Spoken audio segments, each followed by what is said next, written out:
তাই জানি না জানি হয়ে অভিমানী হেরেছি জিতেছি কতখানি এভাবে স্বভাবে করেছিল মায়া পড়লে মনে তোমাকে আর কে আমাকে রাখে পাগলা বলে থাকে চলে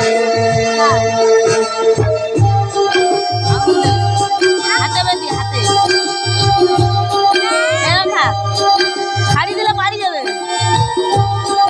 তুই যা হাত যা করিস না কেন ওর নাম জানি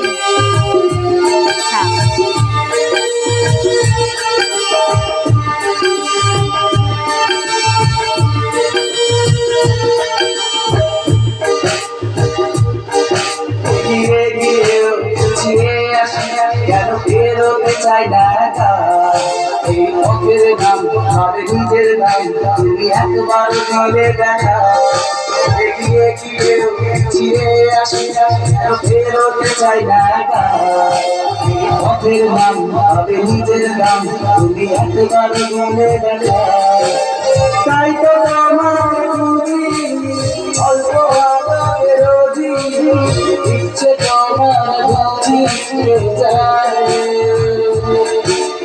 জানি না জানি বলে অভিমানী হেরেছি জিতেছি কতখানি এভাবে স্বভাবে করেছিল মায়া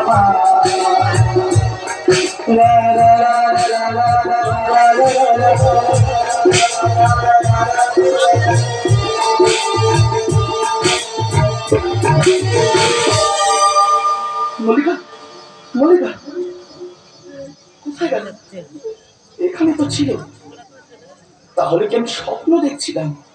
ভাই দাদা দাদা তুমি আমাকে ক্ষমা করো দাদা। আমি জানি রে ভাই, আমি জানি, আমি সব জানতে পেরেছি কোন অবস্থার পরিপ্রেক্ষিতে তুই এই কাজ করেছিস।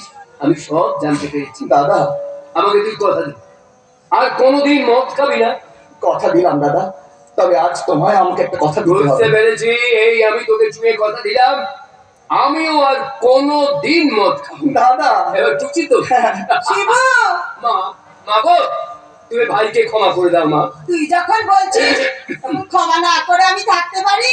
মা আরে এই দাদা দাঁড়িয়ে কি আছিস, যা মায়ের পায়ে হাত দিয়ে পেন্ডাম কর। থাক থাক থাক ছোট খোকা। মা মা তুমি জানো না, দাদা একটা চরম সিদ্ধান্ত নিয়েছে, তুমি দাদাকে চেন্নাই যেতে বারণ করো মা। আমি জানি ছোট খোকা। তুমি তুমি জানো? হ্যাঁ জানি, কিন্তু সবটা জেনেও তুমি দাদাকে চেন্নাই যেতে বারণ করবে না মা? ভাই আমি যে একজন অসুস্থ মানুষকে কথা দিয়েছি, যে মা মানুষের হয়েছে বিনিময়ে আমি কিছু টাকা সেই 1 টাকা পর প্রথম থেকে শেষ অবধি করে দিল।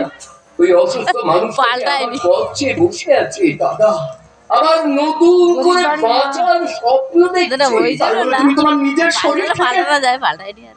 মনটাই যদি না থাকলো তাহলে আর শরীরের দাম কি বল? আজ থেকে বহু বছর আগে সেই মনটাই এই শরীর থেকে বের হয়ে গেছে। শিবু আমার উড়নচণ্ডীপনা কমানোর জন্য মা আমার দেখেছিল একটা বিয়ে দিলেন, সাথী এলো আমার ঘরে, কিন্তু বিয়ের কদিনের মধ্যে জানতে পারলাম সাথী আমাকে নয় অন্য কাউকে ভালোবাসে। আমি ওকে অনেক করে বলতে পারছি কিন্তু ও কোনো কথাই বুঝতে চাইলো না, আমাকে ছেড়ে না চলে গেল। কখন ছেড়ে যাবে বুঝতে পারবি না। আমি ওকে ও হাতে আছে, তোমার বাধা দেবার অসুবিধা চেষ্টা নেই। করিনি। আজ যেখানে আছে মনে হয় নিশ্চয়ই সুখে আছে। কিন্তু হাতে ধরে রাখবি না, হাতে ধরে যে রাখবি, ভালো নেই খোকা। নাচাবি তো? নাচা।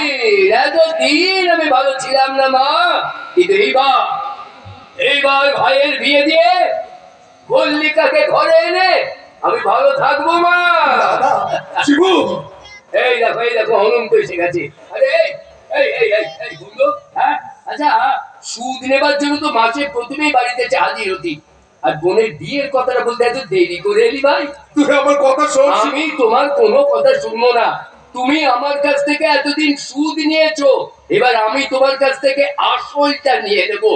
আমার ভাইয়ের সঙ্গে তোমার বোন মল্লিকার বিয়ে। মল্লিকাকে জানোয়ার দড়ি তুলে নিয়ে গেছে। এসব তুমি কি বলছো তো? কি বলছি ভাই? তুলে নিয়ে গেছে মানে কোথায় তুলে নিয়ে গেছে? শ্মশানের পিছনে ফাঁকা ইট ভাটায় ও মল্লিকার চরম ক্ষতি করে দিতে চায়। অনন্ত হ্যাঁ, সেই খবরটা আমি তোকে দৌড়ে দৌড়ে দিতে এলাম রে ভাই। অনন্ত অনন্ত মল্লিক আমার ঘরের সম্মান, ওর কোনো ক্ষতি আমি হতে দেবো না। তুই চিন্তা করিস না ভাই, আমি এক্ষুনি ওই ইট ভাটায় যাবো। তুমি আমাকে আশীর্বাদ করবা, আমি যেন আমার ঘরের লোককে সুরক্ষা দিতে পারি, ফিরিয়ে আনতে পারি এই ঘরের সম্মানকে। আশীর্বাদ করলাম, বড় কথা আশীর্বাদ করলাম, এই যুদ্ধে তুই জয় হ। মা গো, এতদিন এই গ্রামের মানুষ আমাকে বলতো আমি তাল পাতার সেবাই, আজ বুঝিয়ে দেব তাল পাতার হলেও আমি সেবাই সেবাই সেবাই।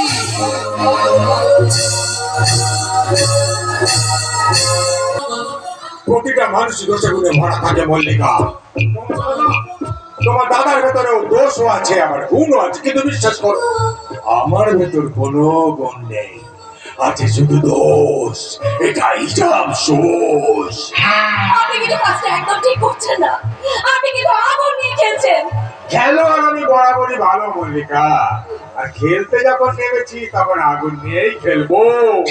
কিন্তু খুব সাবধান, এই আগুনে কিন্তু আপনার হাত পুড়ে যাবে। আমার হাত নয়, আমার কথা যদি তুমি না শোনো তাহলে এই আগুনে তোমার মুখ পুড়বে, কপাল পুড়বে। দেখো দাদা হয়ে আছি, দাদা হয়ে থাকতে দাও না।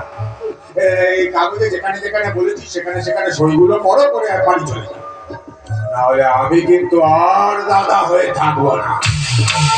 ফুল সজ্জা করে সরাসরি স্বামী হয়ে যাবো।